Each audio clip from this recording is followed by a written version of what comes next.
Thanks for tuning in to the HR Uprising podcast. I'm your host, Lucinda. The HR Uprising is focused on helping forward-thinking people professionals deliver real lasting value in their organisations.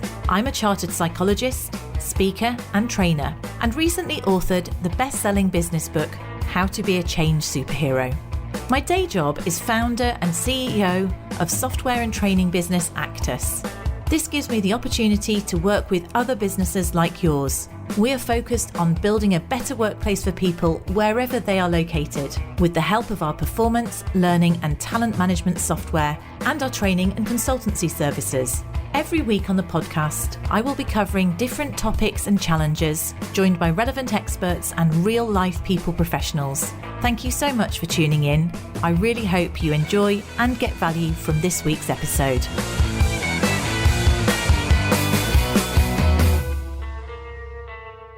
Hello and welcome to this week's HR Uprising podcast, and hopefully you heard my episode on building the business case for diversity and inclusion earlier in the month. Well, this one is about how you might measure where you are with diversity and inclusion and just thoughts on what you might do about improving diversity and inclusion rather than just paying lip service to it in your organisation. Again, this is stuff that I've researched myself. I haven't actually done lots of this because actually when I was in my role as a people professional, diversity and inclusion unfortunately wasn't really on the agenda. In fact, I was the one of only two female executives in a senior management role then, and there wasn't a great pipeline of ethnicity or females coming through the organisation, so it really didn't figure. And so I do think this is something that is really important for us to wake up to. So if that's the case and you wanted to build a business case, do go back and listen to that episode that we did a few weeks ago on how to build the business case for diversity and inclusion. This is going to focus more on how you can measure, evaluate and improve your diversity and inclusion. I suppose put in place a diversity and inclusion strategy. So we talked about what we meant by diversity and inclusion. We know that the metrics and the business case is strong for the fact that more diverse, and I stress that most of the data is about gender and racial equality in terms of where much of the measure is, but this can be extrapolated just to think about all kinds of diversity. The benefits, the statistical evidence that those businesses that are have a higher level of diversity, and it actually increases, have a higher level of diversity in their executive team, are more profitable. And the same with if they've got a higher level of diversity in terms of both gender and racial diversity, they're more profitable, between 25% for gender and up to 35% for racial equality, and that's between those businesses in the top quartile and those in the bottom. They also showed the data that we looked at, which was from McKinsey mainly, some research that they'd done from 2014 to 2019. They also showed the fact that the majority of that improvement had gone on in like a third of businesses. There are 70% to 70% of businesses have done absolutely nothing on this. And there is some concern that diversity and inclusion might have gone backwards due to coronavirus, which is one of the reasons I thought this is quite a good topic to focus in on at the moment. We've got hybrid working. We've been doing hybrid working to death, haven't we? So this is perhaps something that needs a refresher. So if you're in the position where you have identified that you think this is a topic that's worth looking at, then what is it you might want to do? Well, starting as when I've talked about other things with business case or any kind of measure, is what you really want to do is evaluate and benchmark where you are currently. Now, ideally, you'd have some great data, but that's not always the case, but we'll talk about the data. But there are lots of things that you can look at in your business to understand where you are currently. So you can just take a step back and look at the business from a point of view is, what's the organisational culture like? So, what are the policies? What are the procedures? So do you have, of course, you've got diversity and inclusion policy, but is it a lip serve, this one, that's just been set up, or is it something that really shouts out what we're going to do about it in a very positive way? Is it living sufficiently? Look at things like your culture might be, to what extent are there is there banter which might be exclusive? Is there a bit of a group of people that tend to just clique together who are very, very similar? So to what extent do people feel open? Is it an open culture where people are welcomed and everybody's invited to the pub on the Friday, or perhaps that doesn't really happen now, does it? But it's something where it's overall you feel that people feel a sense of belonging wherever they come from, whatever their skin colour, age, race, etc. So think about what would you say the culture is, and one of those is be aware of, have you ever had any complaints, let's say, from people about microaggressions or harassment or things being said in banter, which could be seen as actually harassment. So those sort of things give you an indication about what the low-level culture is around openness, inclusion and belonging, really. Then you can think about, do you actively celebrate and encourage differences? Whether that's differences in teams, actively encourage people to value differences, even right down to when I'm doing a management development program, I'll look at personality differences, because actually understanding those and capitalising on those can make stronger teams, regardless of any other actual differences that people have got. But, things like, do you celebrate different birthdays or different celebrate different religious festivals or holidays? Is it very much traditional bank holidays, or could you consider giving people an open date that they could use for their religious festival of their choice? It's just being aware of all of those kind of things. Is how positively inclusive are you currently, or is it more covert, implied, in which case it comes down to the manager, and in the same way it could also be covert or implied discrimination in some cases. So think about that. Then you can look at things like the employee life cycle. So consider your entire employee life cycle and see whether there's any bias in it. So you can look at recruitment in terms of, are you interviewing people applying? Are you getting a diverse cross-section of people applying for jobs? Does the proportion of people who apply get through to interview? Is there any inherent bias then in terms of them coming through to into the organisation? And then you can follow that through with your in-house data. Ideally, if you've got a system that you can put these indicators in and you can correlate it.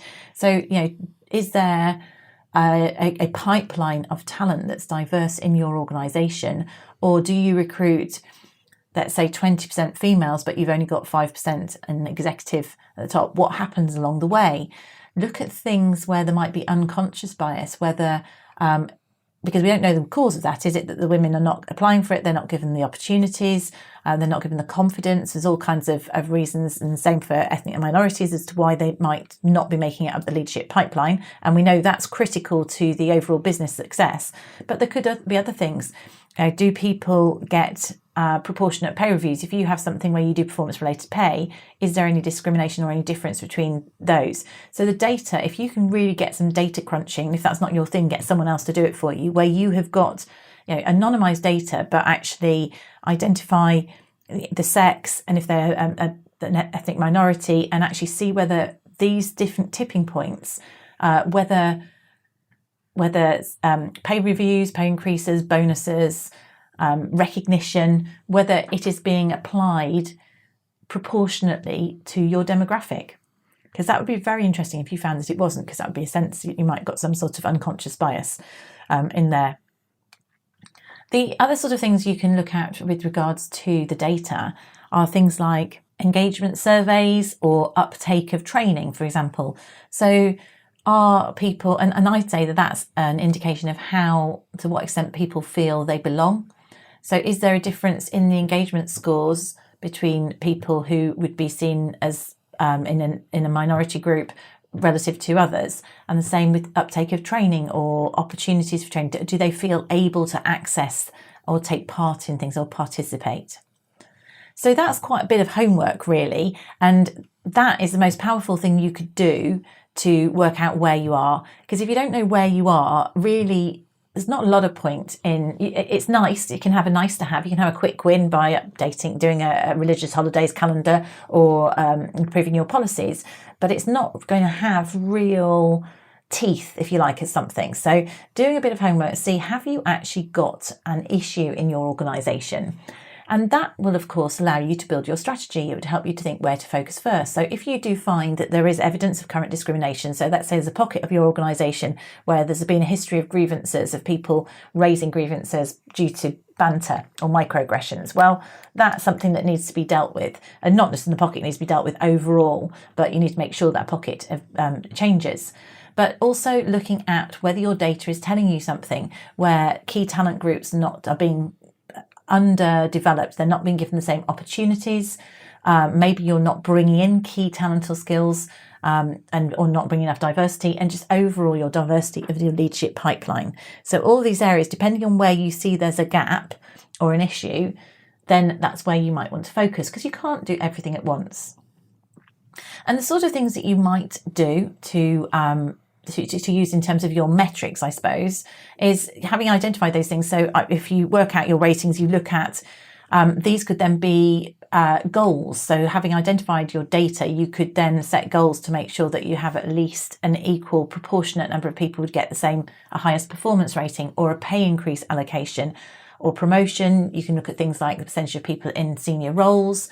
You could also look at whether or not you are retaining people. So ensuring that you are retaining proportionate numbers of people. Are you finding that more people from ethnic minorities are joining the organisation and leaving in a shorter time period? So those are all things that you really can focus in on, and helps you to work out what your best plan is.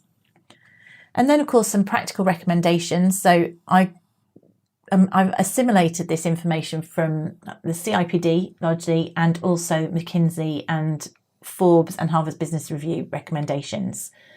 So the recommendations that we've got, once you've decided what your metrics are, this is what you can do to improve your metrics, to move your dial forwards. Well, the starting point is, if you have got a gap, is to be open and honest and to acknowledge it. So to say we are losing, a high proportion of people within 2 years who have recruited in who are females, or whatever that might be, and acknowledging it, being open about it. And then you need to really think about hardwiring diversity and inclusion into your selection processes, into your policies, into your values. Some organisations even have a diversity inclusion value, but make sure it's not lip service. It's got to be meaningful. So it really has to be. And that means people need to understand why it's important. And you must get senior management buy-in, which is my next point. So staying with hardwiring diversity and inclusion into our values and selection, it's about, as we said earlier, making sure you've got a zero tolerance policy for discriminatory behaviour. It might be about educating people on what microaggressions look like. Sometimes they don't know about that.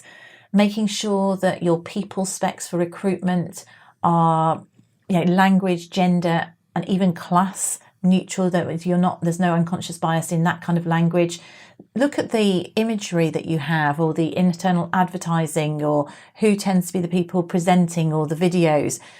Is there a diverse picture being put out there in terms of who is actually being presented as either the face of the organisation or people communicating into the organisation? In terms of the buy-in and commitment, well, I do think it's helpful if you want to give them a business case, so you can get them to understand that more so. But this is where you're going to, if you do have those strong metrics, that data is going to be really helpful for you to convince them, and also show that it's worth putting some money behind it, because you can show that you've had an impact. In terms of the data, of course, this is a no-brainer. Make sure that you do have full consent in place with gathering your data, and the GDPR, and people know and anonymise data appropriately. It's really about you using it as a benchmark, and make sure that it is representative. Diversity training, thought that's an interesting one, isn't it? Because not everybody, I think unconscious bias training, for example, has had really negative press. And yeah, I think that doesn't mean we shouldn't educate people. We absolutely should educate people. What I understand that is more effective if you want to educate people is to make sure that, again, it's sort of baked into everything else. So if you do a management development program, make sure there's something on diversity then. It's not just something we do as a tick box exercise. It's something that's woven into who we are and everything we do.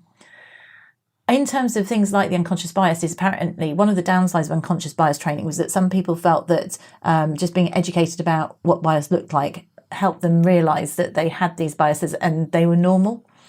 So almost reinforced them. So the key is making sure that bias training emphasises that having bias is not permanent. It can be something that's unlearned, but the key is really helping participants to connect their behaviour to the disadvantages and discrimination that different people chase, so the impact of those biases, and also the impact of not having bias, things like the business case for diversity. So make sure they understand why it's important. Building on the training or the education piece is mentorship programs seems to be a really constructive way forward. And I remember this a couple of years ago when I was involved in Women in Tech, that having a female mentor was something that was really helpful to people. Now, I don't think you've got to, if you've only got a couple of ethnic minorities or minority groups in executive roles, doesn't mean that they're the only people who can be mentors. You don't want to break them with having to mentor everyone coming into the organisation. I think anyone can mentor others, but make sure that the mentors maybe have the right skills and have the right mentality. And actually, it could be really helpful for an ethnic minority or a female to have a white male mentor if they've got your back, who's going to really be alert to what are the challenges that you have. You're actually educating them in terms of the challenges, but really supporting you. So making sure that people get this mentoring in place, that they feel included, they feel they've got access to things, they've got the support. And there's really good metrics around the benefits of mentoring. So some mentoring programs have translated into a 72% higher retention rate. So actually retaining talent, and this maybe it's not just about diversity and inclusion, is it? It's actually retention is a key aspect. Put in a mentoring program, that's something to do. And I did do a podcast on that a few months ago. So I've got a podcast on how to set up a mentoring program that you can look back on through the archives that might be useful if that's something you want to do more of. But the final point, really, number 7, is be positive and ambitious. So don't pay lip service to it. Really get everybody shout from the rafters about building a positive, diverse culture where everybody feels they can bring their whole self to work. Managers need to communicate and visibly embrace their commitment and really be up with it. And it's really about ensuring that this is done for real and getting everyone on side. And that requires a level of energy and leadership and sponsorship, and also it will take a bit of time. But I would really strongly recommend that you look at some of those actions, but mainly start with benchmarking where you are currently and then set some targets. It can be put into the overall business strategic objectives, set some targets around the areas that you think will add the most value to your organisation, and make sure that they're seen publicly and they're valued. So I hope that was useful. We've talked, of course, about the business benefits of diversity and inclusion. We've talked about how you can evaluate and benchmark your current position, the sort of metrics you can use, how you can analyse your culture and policies, just how you might just take a step back and understand where you are. By doing that benchmarking, you can then think about how you might improve things by looking at the data and where to focus. So you can then put in place, let's say, a key target that you want to achieve. So you might want to increase the numbers of people on the leadership pipeline, or recruitment of more balanced recruitment, diverse recruitment. So set some targets, be open and honest about those.